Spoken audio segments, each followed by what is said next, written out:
Hey everybody, in this video I'm going to be showing you guys how to transfer from USD to TonKeeper to Binance. So before we get started, I just want you guys to like this video and subscribe to our YouTube channel for more amazing helpful content like this. With that all being said, let's get started with today's video. Alright guys, so just go to your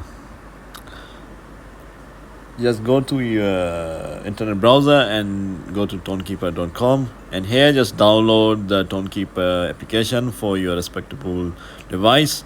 So if you're on iOS, just download it for iOS. If you're on TonKeeper Android, just download it for Android. If you're on a computer or laptop device, just download the TonKeeper Pro, and then you just have to transfer USD from TonKeeper wallet to your Binance wallet. So just go to Binance, log in into your account, and here you have to log in into your account. Sorry, I just got logged out from my account.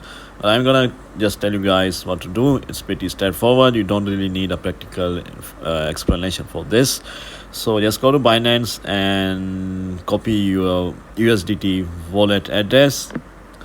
Go to TonKeeper and send USD to that Binance wallet address, and this is how you transfer USDT from TonKeeper to Binance. So if you found this video to be helpful guys, then thanks for watching, and I'll see you in the next video very soon. Peace.